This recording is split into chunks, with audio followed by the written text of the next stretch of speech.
और export of goods के case में प्लेस ऑफ सप्लाई क्या होगा? इंपोर्ट और एक्सपोर्ट हम समझ चुके हैं कि इंपोर्ट क्या होगा, जब माल इंडिया से की टेरिटरी से बाहर किसी दूसरी कंट्री में जाएगा। एक्सपोर्ट क्या होगा दोस्तों, जब बाहर की कंट्री से कोई गुड्स इंडिया में इंपोर्ट होगा। तो दोस्तों सेक्शन 11 सबसेक्शन ए बोलता है कि goods are imported into India, in that case place of supply is the location of importer. तो जहां पे जिसने माल इंपोर्ट करा है, इंपोर्टर की लोकेशन को प्लेस ऑफ सप्लाई माना जाएगा। फॉर एग्जांपल दोस्तों कि मैंने दिल्ली में बैठा हूं, दिल्ली में से मैंने एक जर्मनी से कोई चीज ऑर्डर करा और वो दोस्तों वो बाय शिप आया, और वो बाय शिप जो आया वो जर्मनी से वो गुजरात के पोर्ट पे आया और गुजरात से फिर मुझे यहाँ पे डिलीवर करा गया।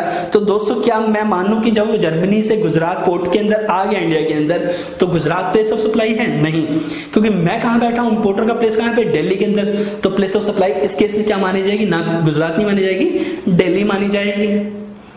और दोस्तों बी क्लॉज है, goods are exported from India, तो उस केस में प्लेस ऑफ सप्लाई क्या माना जाएगा, location outside India where goods are supplied. तो जिस लोकेशन पे इंडिया की टेरिटरी से बाहर जहां डिलीवर करे जाएंगे, वो जिस कंट्री में करे जाएंगे, वो कंट्री होगी place of supply of goods in case of export. तो दोस्तों ये हमारा प्लेस ऑफ सप्लाई के प्रोविजन थे सेक्शन 10 एंड 11। और अब हम क्या पढ़ेंगे दोस्तों, place of supply of services पढ़ेंगे। तो दोस्तों अब हम चल रहे हैं सप्लाई पे।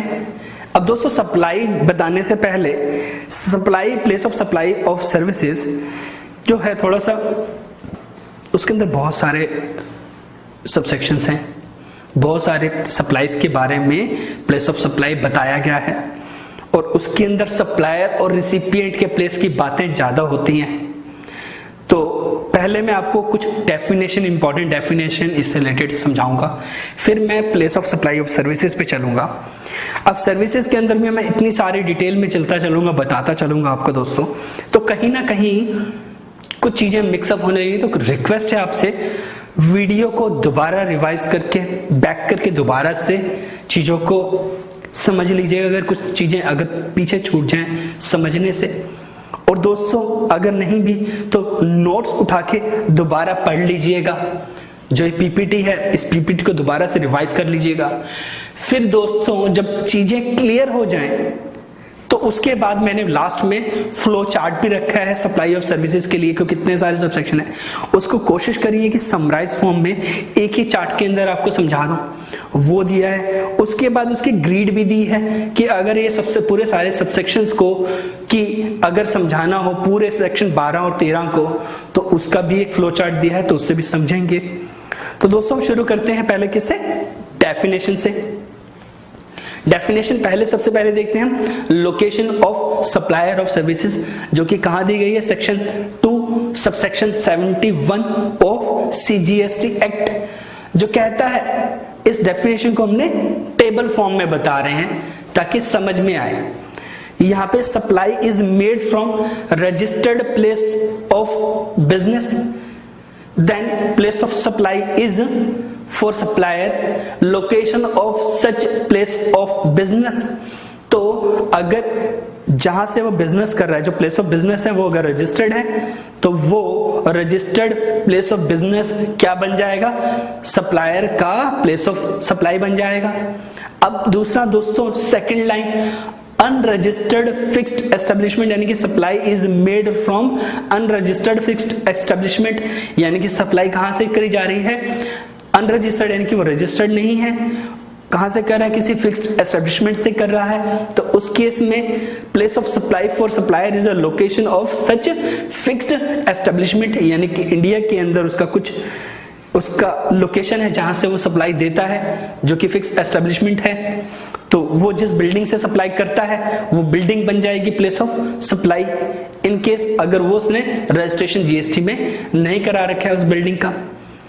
अब कहते हैं कि third, more than one establishment, यानी कि उससे के पास, उस सप्लायर के पास एक से ज्यादा बिल्डिंग है जहां से वो बिजनेस करता है। तो उस केस में प्लेस ऑफ सप्लाई क्या माना जाएगा गुड्स के लिए, सर्विसेज के लिए?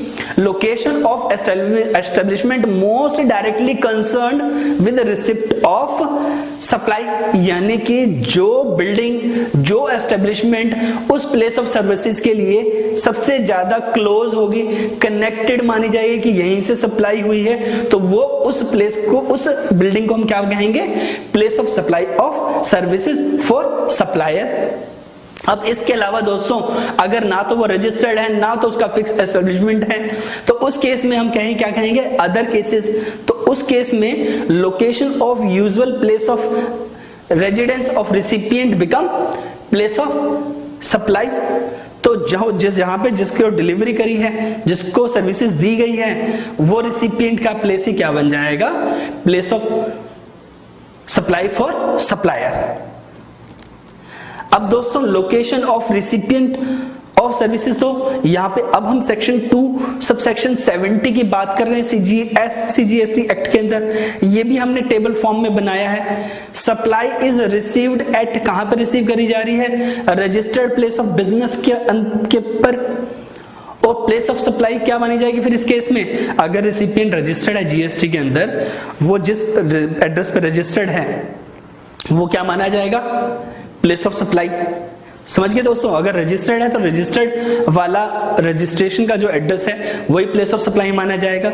अगर वो रजिस्टर्ड नहीं है, वो किसी प्लेस पे, कोई फिक्स एस्टेब्लिशमेंट पे रिसीव कर रहा है recipient place supply of services, तो उस केस में वो जो बिल्डिंग है वो फिक्स एस्टेब्लिशमेंट बन जाएगी, place of supply of receipt of services. इसी तरीके से अगर उसके पास एक से ज्यादा एस्टेब्लिशमेंट है, तो इस केस में दोस्तों वही होगा जो मोर कनेक्टेड होगा, जो मोर कंसर्न होगा, डायरेक्टली कंसर्न होगा। अदर केसेस में वहां पे हमारे पास ऊपर रिसिपिएंट था, तो नीचे क्या आ जाएगा? Place of supplier, location of supplier ही क्या बन जाएगा? लोकेशन ऑफ रिसिपिएंट बन जाएगा। अब दोस्तों डेफिनेशन में अब हमने पढ़ा था प्लेस ऑफ बिजनेस। तो प्लेस ऑफ बिजनेस क्या होगा दोस्तों? Place of business from where business is ordinarily carried on include warehouse, godown, any other place where supplier store goods, provide goods and or services, receive goods and or services। तो वो क्या क्या उसके business क्या कौन से places हो सकते हैं? उसका वेयर हाउस, उसका गोडाउन, या कहीं और जहां पे गुड्स स्टोर कर रहा है, या जहां पे गुड्स रिसीव कर रहा है, या गुड्स या सर्विसेज रिसीव कर रहा है, या जहां से वो गुड्स या सर्विसेज बेच रहा है, दे रहा है। इसके अलावा एक दोस्तों हमने पढ़ा था प्लेस ऑफ रेजिडेंस, कि प्लेस ऑफ रेजिडेंस क्या होता है कि अगर वो इंडिविजुअल है तो place where he ordinarily reside, जहां पे नॉर्मली वो आता है, रहता है, खाता है, पीता है, सोता है, वो प्लेस, यानी कि अगर वो इंडिविजुअल है। अदर के केस में यानी कि वो कंपनी है, देन उस केस में प्लेस ऑफ रेजिडेंस क्या माना जाएगा? उस कंपनी के लिए, उस पार्टनरशिप फर्म के लिए। प्लेस वेयर इज इनकॉर्पोरेटेड और अदरवाइज लीगली कॉन्स्टिट्यूटेड, यानी कि वो पार्टनरशिप डीड जहां पे एग्जीक्यूट हुई है, वो प्लेस जो एड्रेस वहां पे है, या कंपनी जहां इनकॉर्पोरेटेड और आरओसी के अंदर वो जो एड्रेस है वो माना जाएगा उसका प्लेस ऑफ रेजिडेंस। ठीक है दोस्तों, अब हम बात करेंगे सेक्शन 12 की।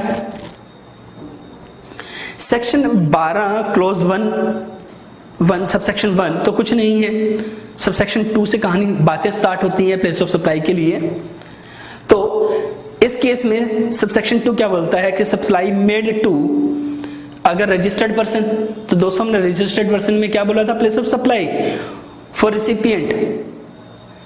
और सप्लायर के लिए प्लेस ऑफ सप्लाई क्या मानेंगे? जहां पे उसका जो रजिस्टर्ड प्लेस ऑफ बिजनेस है वो बोलेंगे।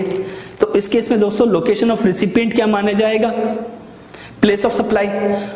और अदर केसेस में अगर वो रजिस्टर्ड नहीं है तो दोस्तों उस केस में वही दो सिचुएशन कि फिक्स्ड एस्टेब्लिशमेंट है कि नहीं है। अगर फिक्स्ड एस्टेब्लिशमेंट है तो एड्रेस ऑन रिकॉर्ड एग्जिस्ट, तो एड्रेस जो लिखा हुआ है बिल के ऊपर वो, तो लोकेशन ऑफ रिसिपिएंट वो बनेगी। और अदर केसेस में क्या बनेगा दोस्तों? Location of supplier become place of supply. ठीक है दोस्तों, समझ में आ गया? यानी कि ये हमने जो भी डेफिनेशन को पढ़ा उसी से कनेक्टेड है।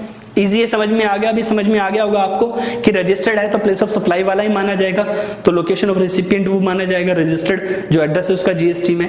अगर वो रजिस्टर्ड नहीं है तो उसका कोई फिक्स एस्टेब्लिशमेंट है जिसका कोई एड्रेस है तो एड्रेस ऑन रिकॉर्ड वो माना जाएगा लोकेशन ऑफ रेसिपिएंट। अगर वो उसका कोई फिक्स एस्टेब्लिशमेंट नहीं है तो सप्लायर का एड्रेस ही क्या बन जाएगा, उसका लोकेशन बन जाएगा। अब दोस्तों हम सेक्शन 12 सबसेक्शन 3 की बात कर रहे हैं, जो बोलता है कि प्लेस ऑफ सप्लाई और services in relation to immovable property, कि सर्विसेज जो दी जा रही हैं वो किससे के थ्रू दी जा रही हैं, इमूवेबल प्रॉपर्टी के थ्रू दी जा रही हैं। तो किस तरीके की सर्विसेज दी जाती हैं इमूवेबल प्रॉपर्टी के थ्रू? इसका 3 का क्लॉज ए बोलता है कि architect, interior decorator, surveyor, engineer and other related expert और स्टेट एजेंट की जो सर्विसेज हैं वो जिस इमूवेबल प्रॉपर्टी के कंसर्न में दी जाएगी तो then place of supply of services क्या माना जाएगा, shall be the location at which immovable property और बोट और वेसल लोकेटेड। तो जहां पे वो इमूवेबल प्रॉपर्टी लोकेटेड है, बोट और वेसल्स भी हैं इसके अंदर जो कि इमूवेबल नेचर के हैं, तो वो लोकेशन क्या मानी जाएगी, प्लेस ऑफ सप्लाई मानी जाएगी। जहां पे बिल्डिंग, वहां पे जो वेसल, जहां पे वो बोट लोकेटेड है। इस कंसर्न में अगर वो कोई इंटीरियर की सर्विसेज दी जा रही है उस बिल्डिंग के ऊपर, कोई आर्किटेक्ट की सर्विस दी जा रही है, कोई सर्वेयर की सर्विसेज दी जा रही है, तो इन सर्विसेज के लिए प्लेस ऑफ सप्लाई क्या माना जाएगा, जो वो इमूवेबल प्रॉपर्टी की लोकेशन है वो मानी जाएगी। माना कि मैं आर्किटेक्ट दिल्ली में हूं और मुझे एक ऑर्डर मिला कि मुंबई में एक बिल्डिंग का आर्किटेक्चर तैयार करना है, तो दोस्तों बिल्डिंग कहां पे होगी, वो तो मुंबई में रहेगी, बिल्डिंग तो उठ के दिल्ली में नहीं आ जाएगी, वो उसका मैं आर्किटेक्ट रेडी करूं, मुझे आर्किटेक्ट की सर्विसेज वहां पे बिल्डिंग जहां पे बन रही है उस प्लेस पे जाके ही देनी होगी, चाहे मैं यहाँ पे रिमोटली देख के करूं, बट मैं बिल्डिंग किसके लिए सर्विसेज दूंगा, वो बिल्डिंग जो कि मुंबई में है।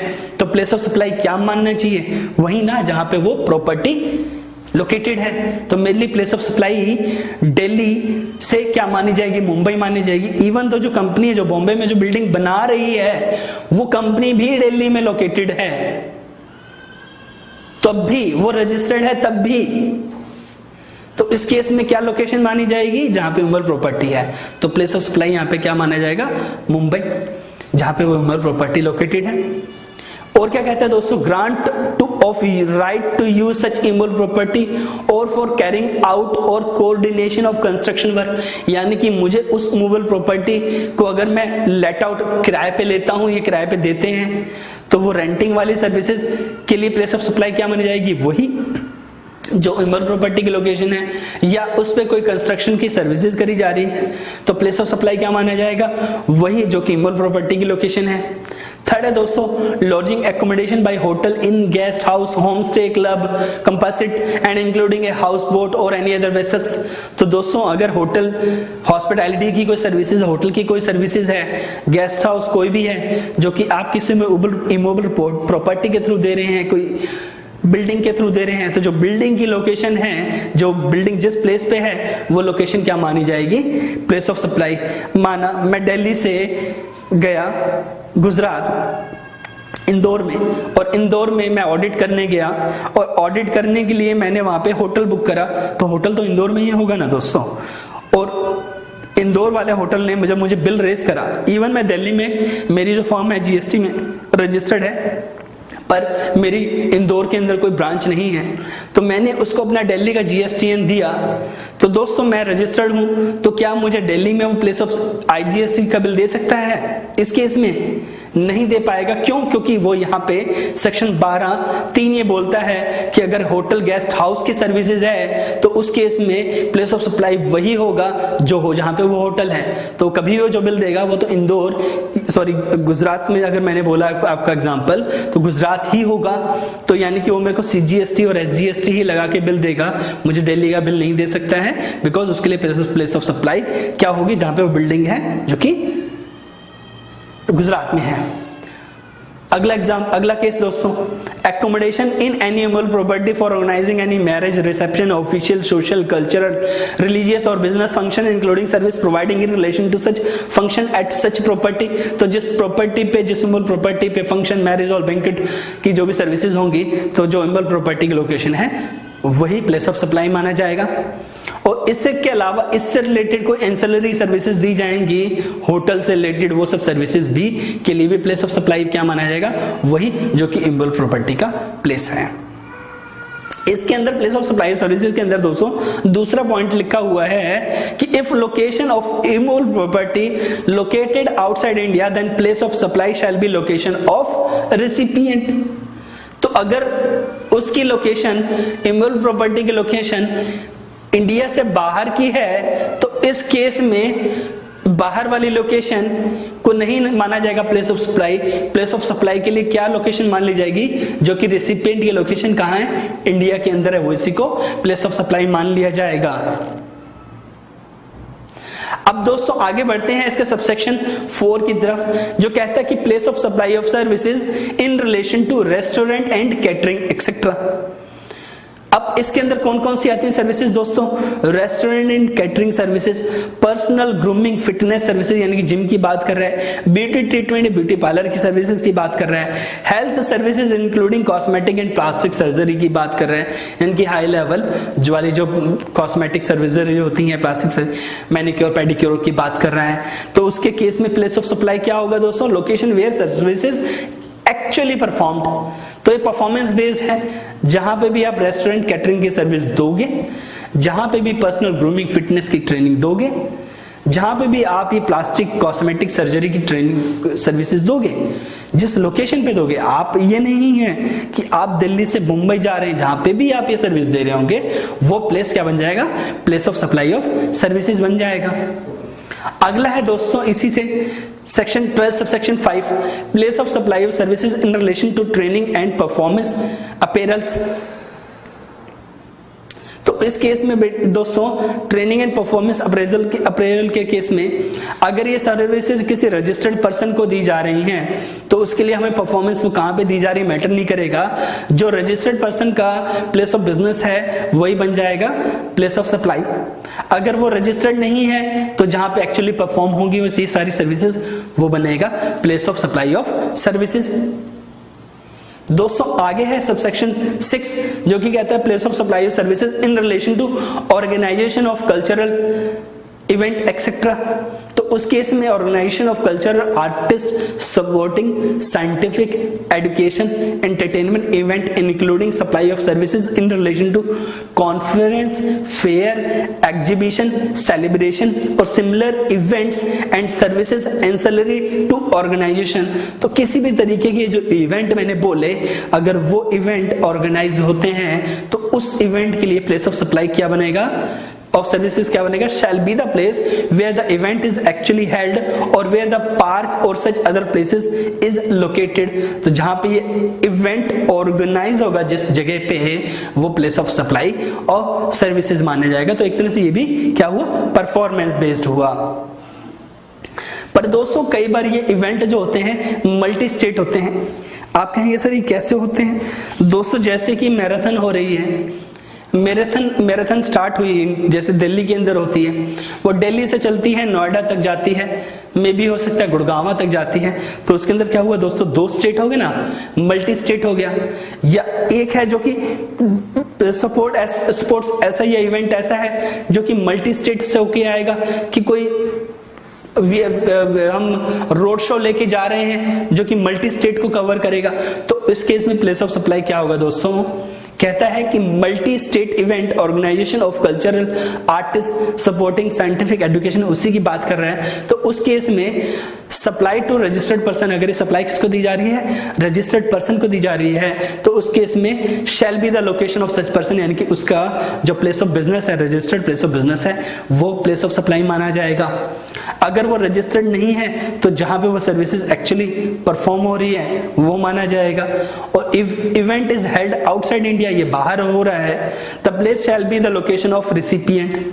तो दोस्तों इस केस में जो सेकंड वाला है जो अदर रजिस्टर्ड पर्सन के केस में, जो कि एक्चुअली परफॉर्मेंस के बेसिस पे है। तो दोस्तों यहाँ पे थोड़ी टेक्निकलिटीज आएंगी कि परफॉर्मेंस अलग अलग स्टेट में हो रही होंगी, तो उसमें किस तरीके से प्रोपोर्शनेट करेगा सर्विसेज को और उसके हिसाब से प्लेस ऑफ सप्लाई बनाएगा, वो एक हमेशा चैलेंज रहेगा।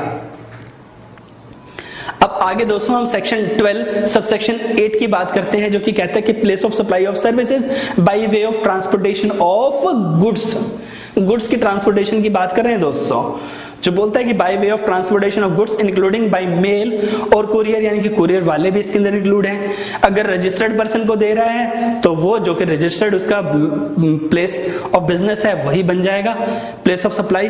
अदर के केसेस में क्या बनेगा, location at which such goods are handed over for transportation, जहां हैंडेड ओवर करे जाते हैं। यानी कि पहला केस रजिस्टर्ड के केस में मैं कंपनी हूं और मैंने कुरियर वाले से सर्विस लेता हूं और वो मेरे बिहाफ पे कुरियर जो है मेरा जो गुड्स है वो कहीं अलग अलग लोकेशन पे डिलीवर कर रहा है, तो वो जहां जहां डिलीवर कर रहा है वो डिलीवरी वाली लोकेशन है, उसके लिए प्लेस ऑफ सप्लाई नहीं है। प्लेस ऑफ सप्लाई कहां है, जो मेरी कंपनी जहां पर रजिस्टर्ड है। मान लीजिए मैं दिल्ली में रजिस्टर्ड हूं और वो मेरे लिए मेरे गुड्स की डिलीवरी राजस्थान में भी कर रहा है, वो पंजाब में भी कर रहा है, वो हरियाणा में भी कर रहा है, तो प्लेस ऑफ सप्लाई ये हरियाणा, पंजाब, गुजरात नहीं माने जाएंगे। क्या माना जाएगा, जो मेरा रजिस्टर्ड प्लेस ऑफ बिजनेस जिसका एड्रेस रजिस्टर्ड है जीएसटी में जो कि दिल्ली है, दिल्ली माना जाएगा प्लेस ऑफ सप्लाई। अब दोस्तों अगर मैं रजिस्टर्ड नहीं हूं और मैं दिल्ली में हूं और मैं गया कुरियर वाले के पास और कुरियर वाले को बोला कि इसको आप अहमदाबाद गुजरात में डिलीवर कर दीजिए, तो इस केस में जहां मैंने उसे हैंडओवर करा ट्रांसपोर्टेशन के लिए, वो प्लेस मान ले जाएगा हैंडओवर वाला state location place of supply. तो मैंने उसे दिया कहां पे पैकेट दोस्तों, दिल्ली के अंदर, तो दिल्ली क्या होगी, प्लेस ऑफ सप्लाई होगी इस केस में। ये इसी तरीके से दोस्तों एग्जांपल है, ये देख लीजिएगा, जिसके अंदर कहते हैं कि if a limited a goods transport company Chennai provide transportation services to XYZ limited which based out Bangalore, यानी कि XYZ कंपनी कहां पे है, बेस्ड आउट बैंगलोर की है और ट्रांसपोर्टर कहां बेस्ड आउट है, चेन्नई का है। For movement of their car, कंपनियों की कार की मूवमेंट के लिए from warehouse of Silvassa unit territory to Delhi, कहां से, सिलवासा से दिल्ली के लिए उसकी उनकी कारें मूव करेगा XYZ कंपनी की, तो उस केस में place of supply of transportation of services shall be Bangalore. अगर रजिस्टर्ड है बैंगलोर में तो उस केस में दोस्तों बैंगलोर माना जाएगा, ना कि दिल्ली जहां पे डिलीवरी हो रही है उन कारों की। और अगर वो रजिस्टर्ड नहीं है तो जहां पे वो हैंडओवर करेंगे, हैंडओवर कहां गए हैं, करेंगे सिलवासा में, तो प्लेस ऑफ सप्लाई क्या बन जाएगी, सिलवासा। दोस्तों इसके बाद सबसेक्शन 9 है place of supply of services by passenger transport services. तो ये हम पैसेंजर ट्रांसपोर्ट सर्विसेज कैसे होती हैं दोस्तों, बाय रेल होती है, बाय बस होती है। तो इस केस में अगर ये सर्विसेज रजिस्टर्ड पर्सन को दी जा रही है then shall be the location of such person, वो मानी जाएगी। और अगर अनरजिस्टर्ड पर्सन को दी जा रही है तो जहां पे place where the passenger embark on a conveyance for continuous journey, तो जहां पे वो अपनी जर्नी कंप्लीट करेगा वो प्लेस ऑफ सप्लाई माना जाएगा। दूसरा सबसेक्शन 20 का क्या बोलता है कि when right to passenger is given for future use और point of embarkation is not known at the time of issue of right to passage, यानी कि उसकी बात करी जा रही है जहां पे टिकट ली तो ली पता ये, पर उसमें ये डिफाइन नहीं है कि उसकी डेस्टिनेशन क्या होगी, कहां जाना है। उसने कार तो बुक कर ली, उसने बस तो बुक कर ली, बस बुक कर ली सिर्फ 2 दिन के लिए। अब वो 2 दिन के अंदर किलोमीटर भी फिक्स है बट वो किलोमीटर पता नहीं है कि वो उससे कहां जाएगा। मैं दिल्ली में हूं, मैंने बस बुक कर ली अपने स्टाफ के लिए और बोला कि 2 दिन के लिए बस हमारे पास है, इसको हम अपने पिकनिक के लिए यूज करेंगे। और पिकनिक कहां होगी, वो दिल्ली में भी हो सकती है, वो पंजाब में भी हो सकती है, हरियाणा में भी हो सकती है। तो इस केस में जो अब कंपनी ने जो पेमेंट करी है उस बस के 2 दिन के लिए, उस ट्रिप के लिए, उसके ऊपर कौन सा टैक्स लगे, किस स्टेट का टैक्स लगे, उसके लिए कहता है कि मेड टू रजिस्टर्ड पर्सन। अगर रजिस्टर्ड पर्सन को करी है तो रजिस्टर्ड पर्सन का प्लेस ऑफ बिजनेस से प्लेस ऑफ सप्लाई है। अगर अनरजिस्टर्ड को करी है तो location of recipient where address on record, अगर उसका फिक्स एस्टैब्लिशमेंट है, एड्रेस ऑन रिकॉर्ड है, वो माना जाएगा। और in any other case location of supplier को भी मान लेंगे प्लेस ऑफ सप्लाई। और इसके अंदर दोस्तों हमें अगर मेरी फ्रॉम टू और टू टू फ्रॉम, दोनों जर्नी एक साथ ही मैंने टिकट करा ली है, जैसे होता है ना फ्लाइट टिकट में दोस्तों कि हम दोनों आने जाने की टिकट एक साथ ही करा लेते हैं। इन दोनों के लिए हमें जो प्लेस ऑफ सप्लाई देखना है वो अलग अलग देखना है, दोनों की ट्रांजैक्शन अलग अलग है और दोनों के लिए प्लेस ऑफ सप्लाई अलग अलग आइडेंटिफाई करना है। अब दोस्तों हम इसके सबसेक्शन 10 की बात करते हैं जो कि बोलता है place of supply services on board और conveyance including a vessel. Services की बात करें, जैसे वहां पे गुड्स भी वेसल पे ऑन बोर्ड करेगा, हो सकता है कुछ सर्विसेज भी ऑन बोर्ड करेगी, होता है दोस्तों, क्लीनिंग सर्विसेज हो गया या हाउसकीपिंग की दूसरी सर्विसेज होगी, कैटरिंग सर्विसेज हो गई। तो उसके इस केस में दोस्तों क्या होता है, वही माना जाएगा first schedule point of departure of that conveyance for journey. तो जो फर्स्ट उसका टेक ऑफ होगा जिस वेसल का, उस एयरक्राफ्ट का, वो प्लेस मान लिया जाएगा place of supply of services in that situation. ये एग्जांपल है दोस्तों, जयपुर से कन्याकुमारी के लिए ट्रेन बोर्ड, उसके अंदर कुछ एंटरटेनमेंट सर्विसेज प्रोवाइड करी गई पैसेंजर्स को, तो इस केस में प्लेस ऑफ सप्लाई क्या माना जाएगा, इसके अंदर प्लेस ऑफ सप्लाई क्या माना जाएगा, ऑनबोर्ड, एंड तो क्या माना जाएगा, जयपुर माना जाएगा। सिमिलरली कन्याकुमारी से जयपुर के लिए भी सेम सर्विसेज दी गई, तो उस केस में क्या माना जाएगा, कन्याकुमारी माना जाएगा प्लेस ऑफ सप्लाई। अब दोस्तों सेक्शन 12 सब सेक्शन 11 पे आते हैं, place of supply services by way of fixed telecom line. तो इस केस में दोस्तों